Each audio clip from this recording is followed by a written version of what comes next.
Salut à tous les amis de YouTube. Alors je voulais aujourd'hui vous apprendre quelque chose. Je vous avais fait une petite vidéo sur la pose de film miroir sur internet. Apparemment ça a plu pas mal et on m'a posé une question, savoir comment on pouvait couper du plexi. À savoir que si on avait commandé du plexi chez Bricorama, Castorama ou quoi que ce soit et qu'on s'est loupé dans la coupe, comment faire pour le récupérer quoi. À savoir qu'on n'a pas de scie à panneau chez nous ou de scie sauteuse où ça va être dégueulasse, ça va s'effriter ou quoi.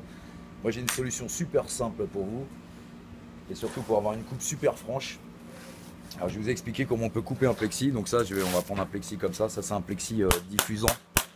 Ok, diffusant qui fait 4 mm celui-là. Je vais vous faire voir comment on peut couper un plexi. Donc on va se faire, imaginons une cote. On va prendre, allez, 20 cm. On va se couper un morceau de 20 cm. Ok, je vais vous faire voir comment on coupe un plexi quand on n'a pas de matériel. Vous prenez un cutter, alors ça peut marcher avec n'importe quel cutter. Vous prenez avec ça, n'importe quoi. Moi je travaille avec un X-Acto parce que je suis dans les enseignes, je suis peintre en lettres, mais après ça marche aussi avec ça, je vous ferai voir après, ça marche aussi avec ça. Voilà, comment couper un plexi alors donc. On se fait nos marques, ok, nos repères, ok, on est là, on a nos repères. Et regardez ce que je vais faire, le but du jeu en fait, c'est de le rayer. On va rayer le plexi. Alors qu'est-ce qu'on fait? On prend le cutter, toujours la lame à l'envers, et jamais comme ça. Si je fais comme ça sert à rien du tout. Au contraire, on va l'abîmer. Vous prenez la lame à l'envers, ok. On tire la lame comme ça, et là, ce que je vais faire, c'est que je vais le rayer. Alors, si on entend bien le bruit, ça va faire ça. Voilà, là, je le raye, ok. Alors, on fait plusieurs passages. Alors, surtout, on part bien du départ, du bord qui est là, parce que sinon, la coupe, elle risque de casser après. Vous allez voir pourquoi.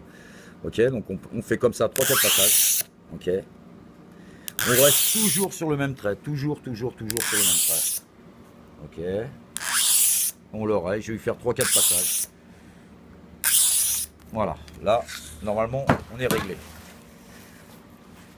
Et regardez bien maintenant. On se met sur une bord de table. Un bord de table. Ok. Et ce que je vais faire, on plaque ici. Alors, soit vous prenez une règle ou un autre support assez rigide pour le bloquer ici. Comme ça, vous avez plus de maintien. Vous êtes sûr de ne pas vous louper. Bon, après, quand on a l'habitude, ça va très vite. On plaque ici, et d'un mouvement très franc comme ça, 1, 2, 3, hop, on casse. Voilà, j'enlève la protection, je vais vous faire voir la coupe. Voilà, on enlève la protection. Et là, on a une coupe qui est même plus propre qu'à la scie à panneau, à mon avis. Voilà, donc là, vous avez la coupe du PVC qui est parfaite. Voilà.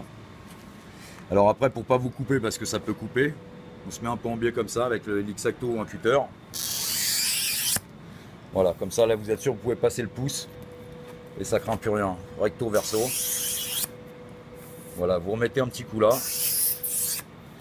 Et je peux vous dire que vous avez une coupe, je sais pas si vous allez le voir, mais vous avez une coupe avec un champ qui est complètement poli. Alors si on fait un peu de netteté, je vais essayer, je suis avec le téléphone portable. Donc voilà, vous avez une coupe qui est parfaite et regardez les bords. Vous pouvez regarder tous les angles. Ok, on regarde les bords. Si je me mets ici, voilà, je pense que vous allez pouvoir que... Voilà, donc je vous ai appris comment on pouvait couper avec un cutter du plexiglas 4 mm. Alors ça marche jusque grosse épaisseur. Plus vous êtes épais, plus vous faites de passage. Mais après, il faut être sec d'un coup. Si vous avez des grandes longueurs, le mieux c'est d'être à 2 et de dire 1, 2, 3 et à 3 en appui à 2 personnes. Sinon, vous risquez d'avoir une coupe où tous les extérieurs risquent de casser. Voilà, à bientôt, c'était Magic Alban Show, les enseignes.